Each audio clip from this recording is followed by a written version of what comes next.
अजितदादा पवार साहेब, उपमुख्यमंत्री महाराष्ट्र राज्य, लाडक्या बहिणींच्या आधाराचा खांदा, महाराष्ट्राच्या सर्वांगीण विकासाचा वादा, सर्वांचे लाडके माननीय अजितदादा. मंत्रिमंडळातील माझे सहकारी नामदार हसन मुश्रीफ साहेब, जनता आता आपल्या सर्वांच्या साक्षीनं पुन्हा आमच्या बरोबर येण्याचा निर्णय घेतला. ते आपल्या सगळ्यांचे सहकारी के.पी. पाटील साहेब, जिल्ह्याचे अध्यक्ष बाबासाहेब पाटील, तसंच रणजित सिंह पाटील, प्राध्यापक किसनराव चौगुले, विश्वनाथजी कुंभार, अनिलराव साळोखे, पंडितराव केने, धैर्यशील पाटील कौलवकर, भैया माने, युवराज पाटील, आदिल फरास, शीतलताई फराकटे, दत्ता पाटील, मनोज फराकटे, विकास पाटील, उमेश भोईटे, सुधीर देसाई, आमच्या बिदरी सहकारी साखर कारखान्याचे उपस्थित असणारा सर्व संचालक बोर्ड, आजी माजी सर्व आमचे सहकारी, मार्केट कमिटी, दूध संघ, वेगवेगळ्या कोल्हापूर जिल्ह्यामध्ये विविध तालुक्यामध्ये ज्या संस्था काम करतात त्या संस्थांचे उपस्थित असणारे सर्व आजी माजी पदाधिकारी, माझ्या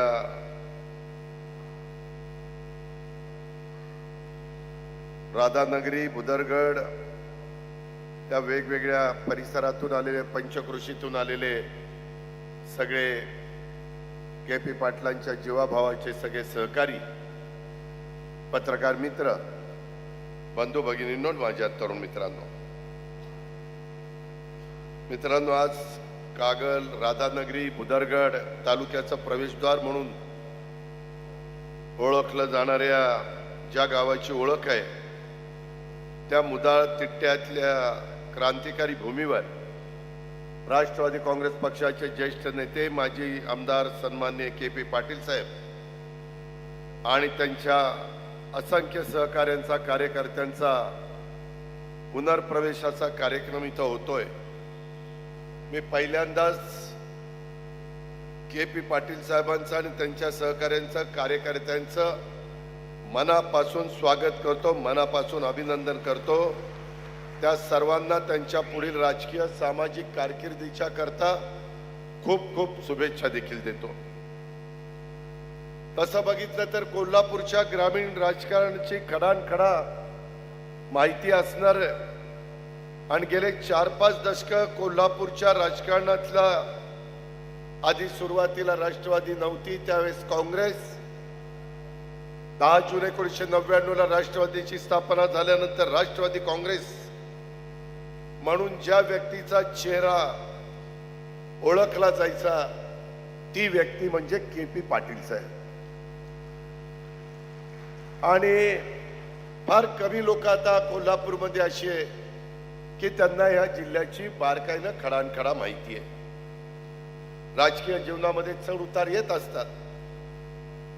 के.पी. पाटील आणि आपण सर्वांनी राष्ट्रवादीमध्ये एकत्र काम केलं त्याचा उल्लेख मगाशी आधीच्या वक्त्यांनी केलेला आहे.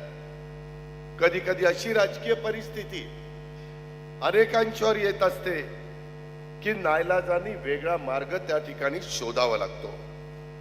मात्र के.पी. पाटील साहेब किंवा त्यांचे सहकारी किती कुठेही गेले, किती त्यांनी मशाली पेटवल्या, तरी हातात घड्याळ आणि हृदयात राष्ट्रवादी याचीच माझ्यासह तुम्हा सर्वांना कल्पना आहे. आजचा हा कार्यक्रम के.पी. पाटलांचा राष्ट्रवादी काँग्रेस पक्षाच्या प्रवेशाचा नाही, तर तो के.पी. पाटलांच्या स्वागताचा आणि त्यांच्या असंख्य कार्यकर्त्यांच्या स्वागताचा कार्यक्रम आहे. घरातला माणूस काही दिवस घराबाहेर असतो आणि तो परत घरी आल्यानंतर घरच्यांना जसा आनंद होतो तसाच मला, हसन मुश्रीफांना, बाबासाहेब पाटलांना, आम्हा सगळ्या सहकाऱ्यांना तशा प्रकारचा आनंद झालाय. के.पीचं स्वागत करताना राष्ट्रवादी काँग्रेस पक्षाच्या प्रत्येक कार्यकर्त्याला हा आनंद होतोय. मी एवढंच सांगेन, सुबह का बुला शाम को घर आया है अशी भावना आमच्या सगळ्यांच्या मनामध्ये आलेली आहे. के.पी. पाटील साहेब, तुमचं सर्वांचं स्वागत करत असताना तुम्हाला, तुमच्या सहकाऱ्यांना आमच्या सर्वांच्याकडनं, मी असेल, मुश्रीफ साहेब असतील, हसन मुश्रीफ, आपले सुनील तटकरे असतील, उज्ज्वल साहेब असतील, सगळे आपले जे सहकारी आहेत या सर्वांच्याकडनं तुम्हाला पूर्वीसारखाच मान, सन्मान, आदर, जबाबदारी मिळेल हा विश्वास मी या ठिकाणी देतो. के.पी. वयाचं आपल्या हातामध्ये नसतं, आपण काम करत असतो. तुम्ही पण सातत्याने वयाचा विचार न करता सर्वसामान्य माणसाचं हित डोळ्यासमोर ठेवून काम करताय. तुम्ही पुढच्या पिढीला पण तशाच पद्धतीनं घडवण्याचं काम करताय. पुढच्या निवडणुकीमध्ये जरी तुमचं वय किती वाढलं तर तुमची तब्येत ठणठणीत आहे, तुमचा स्वभाव बघितला तर तुम्ही राजकारणातून बाहेर जाऊ शकत नाही. लोकांची कामं तुम्ही करणं हे तुमच्या जीवात जीव असेपर्यंत तुम्ही थांबवू शकत नाही आणि हे थांबणार पण नाही याची खात्री मला आहे. आणि त्याच्यामुळे एक आगळं वेगळं नातं माझ्या उदडगड, राधानगरी या सगळ्या परिसरामध्ये त्यांनी निर्माण केलेलं आहे. आपला बिद्री सहकारी साखर कारखाना आज महाराष्ट्रामध्ये पहिल्या 5 कारखाने जे सर्वात जास्त भाव देणारे, महाराष्ट्रात साधारण 100 कारखाने सहकारी आहेत, 100 कारखाने खाजगी आहेत.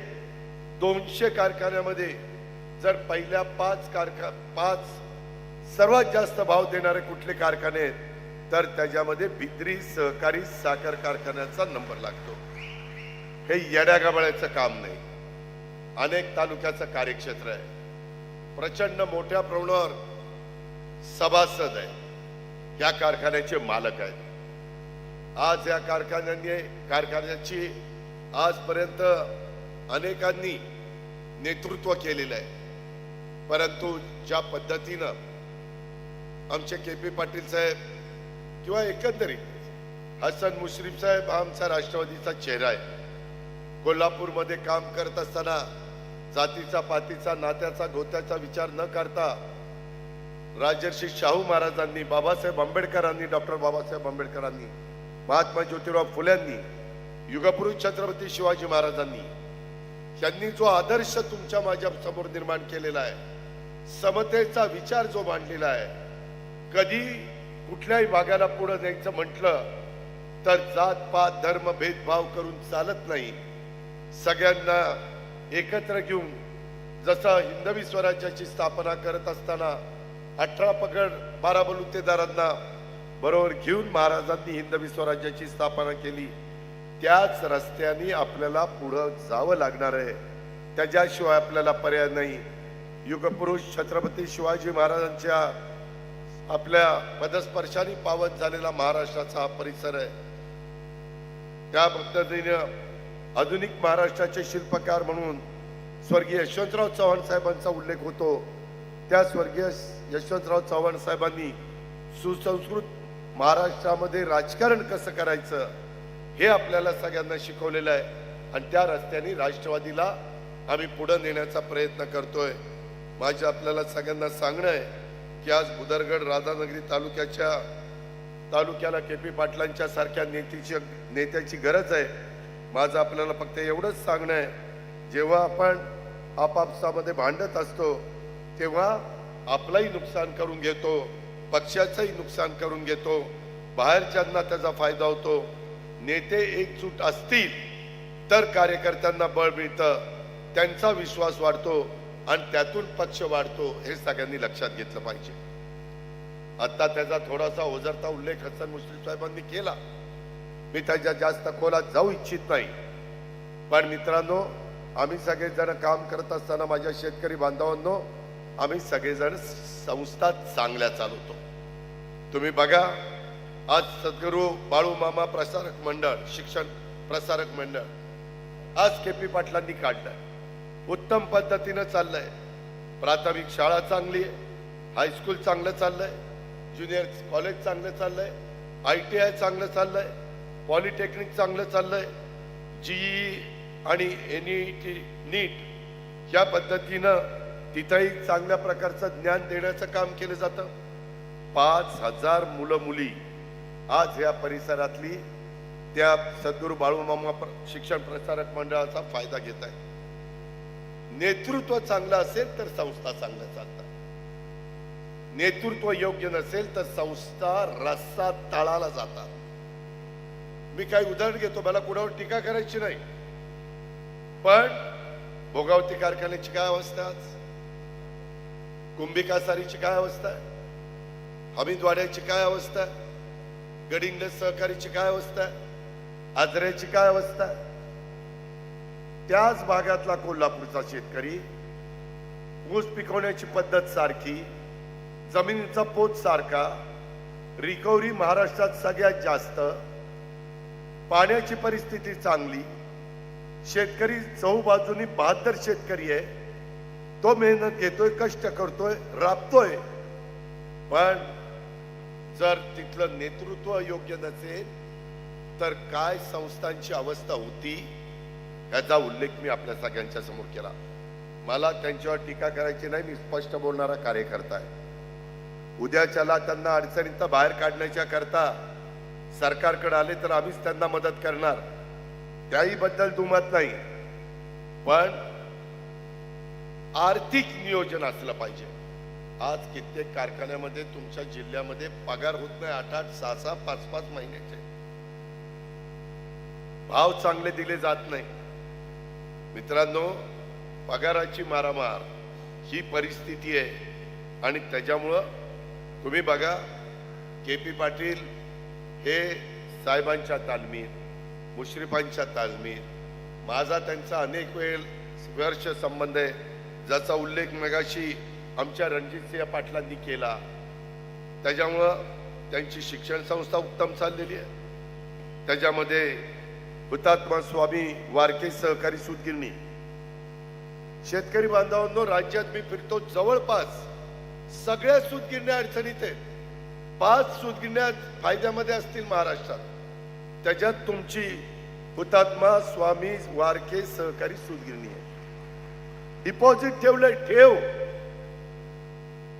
ही परिस्थिती आहे. आज राष्ट्रवादी काँग्रेस पक्षाचे नेते, माझ्या मंत्रिमंडळातील सहकारी हसन मुश्रीफांच्या नेतृत्वाखाली कोल्हापूर जिल्हा मध्यवर्ती सहकारी बँक चांगली चालली की नाही? यंदाचा नफा 100 कोटी रुपये झालाय. आज राज्यामध्ये इतक्या बँका बंद पडल्या, जिल्हा मध्यवर्ती सहकारी बँका कम करू शकत नाही, पीक कर्ज देऊ शकत नाही, अशी अवस्था आहे. आज तुम्हाला 0% व्याजाने पीक कर्ज मिळत आहे. त्यांच्या नेतृत्वाखाली चाललेला गोकुळ दूध संघ आज 20 लाख. महाराष्ट्रामध्ये कुठलाही सहकारी दूध संघ जर सगळ्यात जास्त दूध कलेक्शन करणारा कोणता असेल, चांद्यापासून बांद्यापर्यंत, तर तो तुमचा गोकुळ दूध संघ आहे. ह्याचं क्रेडिट मुश्रीफांना जातं, माझ्या दूध उत्पादक शेतकऱ्यांना जातं, संचालक बोर्डाला गोकुळच्या जातं. मार्गदर्शन चांगलं असलं पाहिजे. त्याचबरोबर तुमचा कोल्हापूर जिल्हा बाजार समिती ती चांगली चाललेली आहे. त्याच्यामध्ये आमचे सगळे सहकारी लक्ष घालतात. म्हणजे त्यांचा जो काही साखर कारखाना आहे, संताजी घोरपडे ना, संताजी घोरपडे, तो चांगला चाललेला आहे. आज राष्ट्रवादी काँग्रेस पक्ष महाराष्ट्रामध्ये काम करत असताना आम्ही शिक्षण संस्था असतील, आमचे कारखाने असतील, आमच्या दूध संस्था असतील, आमच्या सूतगिरण्या असतील, ह्या सगळ्या गोष्टी चांगल्या चालवण्याचा मनापासूनचा प्रयत्न आम्ही करत असतो. आणि त्यामुळं आम्ही शेतकऱ्यांचा एक डोळ्यासमोर ठेवून आमची वाटचाल चाललेली आहे. माझी आपल्याला सगळ्यांना विनंती आहे, आज देखील तुमची 1271 रिकव्हरी 3200 रुपये भाव मिळाला. आत्ताच मला KP पाटील साहेब सांगत होते, दादा लवकरच मी 164 रुपये अजून शेतकऱ्यांना देणार आहे. म्हणजे कोल्हापूर जिल्ह्यामध्ये पहिल्या 5 मध्ये किंवा महाराष्ट्रात सगळ्यात जास्त भाव देणारा